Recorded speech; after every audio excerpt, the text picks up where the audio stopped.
Chio. As we say in our Cherokee language, De Dani Losti. Welcome to the Qualla Boundary, sovereign nation of the Eastern Band of Cherokee Indians and the home of our ancestors for over 11,000 years. A civilization older than the Inca, the Maya, the Greek, and Egyptians. Through all this time, we have passed down our stories, skills, beliefs, and wisdom from generation to generation. We are pleased you are here to share our story with you. A great place to start is the Museum of the Cherokee Indian. Here you can discover the beginnings of Cherokee history and culture, starting with our creation myths.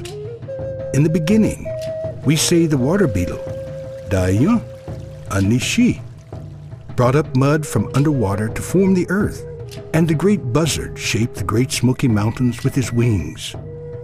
Who today can truly know it didn't happen this way? From 13,000 to 8,000 years ago, the first people in North America were our ancestors, the Paleo-Indians. You'll learn how they survived a harsh post-Ice Age climate in the surrounding mountains, hunting great, now extinct beasts like the mastodon. 8,000 to 1,000 years ago, in the Archaic period, our ancestors became more efficient at food gathering and began to develop basic agriculture. With simple survival taking up less of each day, they began to create the objects of daily life more decoratively and elegantly. In the Mississippian period, from 1,100 to 500 years ago, we Cherokee were at a peak.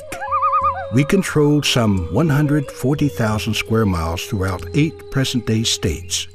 Our villages governed themselves democratically, with all adults gathering to discuss matters of import in each town's council house.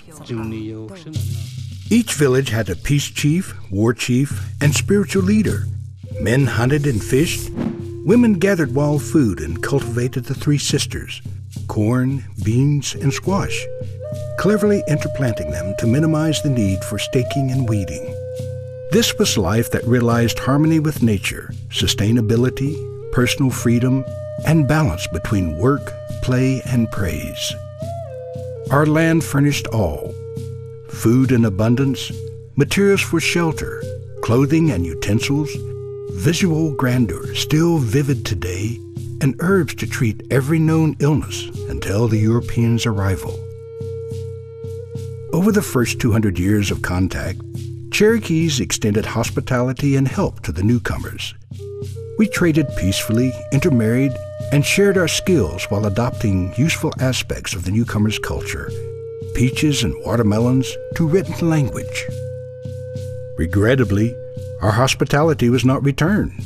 Instead, a string of broken treaties reduced our former empire to a small territory, and President Andrew Jackson insisted that all southeastern Indians be forced to move west of the Mississippi. In 1838, the U.S. government rounded up Cherokees in the east and forced them over the infamous Trail of Tears to Oklahoma. 1/4 to half of the 16,000 Cherokees who began this long march died of exposure, disease, and the heartbreak of exile from their homeland. The Cherokees in western North Carolina today are descendants from the few able to hold on to the land that they owned, those who hid in the hills defying removal, and others who returned, many on foot. Today's Cherokee are creating a renaissance of spirit, pride, and self-knowledge, of which the Museum of the Cherokee Indian is a proud focal point. Another is the Oconaluftee Indian Village, a time machine that takes you back to Cherokee life in 1750. Here you visit and chat with the potter forming and firing earthenware vessels using methods and motifs passed down for 3,000 years. A short walk away in a clearing, a man creates huge canoe by the traditional Cherokee method, burning away the core of the log to create a dugout-like form without all the digging. Other masters ply the crafts throughout the village, basket weaving, creating fine mosaics of beadwork, blowgun demonstrations, and knapping flint arrowheads and blades. These arrowheads are not curios, but weapons with edges so keen that Cherokee warriors, with their bows at full draw, could pierce a horse from hindquarters to heart. In the village's seven-sided council house, you see where the sacred fire burns, and the 7 clans gather to discuss and vote on tribal matters. In the sweat lodge, you learn of the natural remedies the Cherokees applied to all their ailments, with great success, until Europeans brought unknown diseases. On the square ground, authentic Cherokee drumming, song, and movement transport you to another place and time.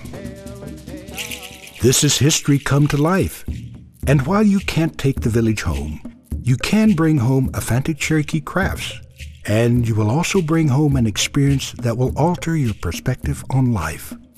Recollected through items from the village gift shop, the museum gift shop, or from Qualla Arts and Crafts Mutual Incorporated.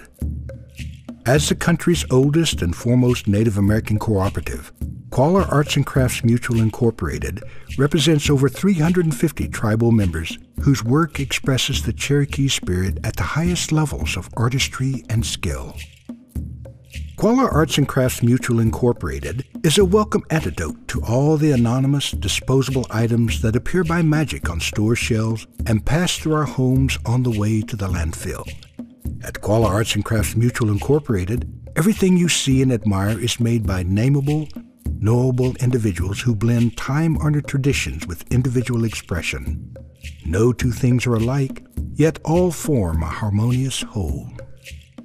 While your eyes and hands can appreciate each item for its own appeal, their value grows greater when you learn what goes into their making. Consider Cherokee baskets, so well designed that they're admired in fine museums worldwide, and so enduring that families treasure their age-mellowed 150-year-old examples. In the case of white oak split basketry, each basket starts as standing timber that must be found, selected, felled, gathered in, and peeled of bark. Links are cut and then quartered by driving a wedge, hatchet, or splitting axe into one end. Next, the weaver works the jackknife into the end grain, parallel with the growth rings, and just far enough in from the edge to form splints of proper thickness. Each splint is pulled by hand to ensure that it follows the grain for maximum strength and flexibility. It takes experience and patience to pull splint after splint of uniform thickness and width. This is just the beginning. Each splint must be hand-trimmed to even up the edges, shaved to make the faces satin smooth, and dyed in boiling pots of vegetable dyes: black walnut, butternut, bloodroot, yellow root, and broom sedge, for up to 8 hours. Only then can the long, patient process of weaving begin. At Qualla Arts and Crafts Mutual Incorporated, such skill and patience are evident in beautiful, affordable pieces that will add beauty to your home and richness to your life. Up the hill from Qualla Arts and Crafts Mutual Incorporated, under the glow of summer stars, the Cherokee gift for storytelling lights up the stage of the Mountainside Theater. You're watching Under These Hills, a retelling. A family favorite since 1950, today Under These Hills, a retelling, interprets the Cherokee story with newfound energy and impact, thanks to its new script, direction, cast, choreography, and score, all incorporating a more authentic Cherokee perspective. In Cherokee, the great outdoors is not just the place to see a play, it's the place to play, in just about any way you can imagine. For instance, within the Qualla boundary, you'll enjoy 30 miles of fabulous fishing for rainbows, browns, and the native speckled trout. In the town of Cherokee, Okanalefte Islands Park offers clear waters gently flowing over a smooth bottom, sloped gently enough for wading toddlers. Out among our hills, you'll find waters right for every pursuit, from wading, dam building, kayaking, tubing, to shooting Class 4 and 5 rapids. Your choices on dry land are as appetizing. Take an easy stroll, birdwatch, or take an epic hike. America's greatest hiking trail, the Appalachian Trail, runs along the Qualla boundary on its course from Georgia to Maine. And the pleasures of walking in Qualla range from counting waterfalls to spotting great elk as they pass through a clearing. Or go vertical. This region is a rock climbing mecca. It's equally extraordinary for pedal-powered adventure, offering trails and roads so sporting that top pros train here. Yet, our campground and valley roads are flat and friendly enough for relaxed, family-paced cruising. You can rent ATVs, visit an area stable, and take in trails from the saddle, or ride the Iron Horse. One of America's finest scenic railroads is just minutes from here.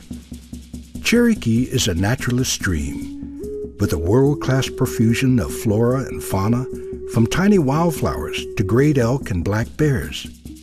The landscape rewards your attention on every scale, whether scanning the sky to add to your life list of birds, or kneeling with your children to watch life teem in the space of a footprint. And when you stop and listen, instead of horns and alarms, you hear wind and water and the whisper of leaves. For the Cherokee, this land has always been at the center, our source of sustenance, solace, celebration, and wisdom. When you explore it, or simply sit, take time and let the land enter you. You will understand why. Along with all of these pleasures, Cherokee offers you an ever-growing calendar of special events, powwows to storytelling, fishing derbies, fairs, rod runs, parades, fireworks, and a festival of native peoples that gathers tribes from throughout the Americas. Or just drop in on a local restaurant or coffee shop for an interesting conversation with a Cherokee whose ancestors go back 11,000 years in the spot that you are standing. Shio. Don't miss out on our series of annual special events while you're in Cherokee. Check our events calendar in the Cherokee Guidebook and online at www.cherokee-nc.com. Dedani Losti. We welcome you again to Cherokee, our home. Now that we've captured your imagination, don't make us come after the rest of you, Cherokee.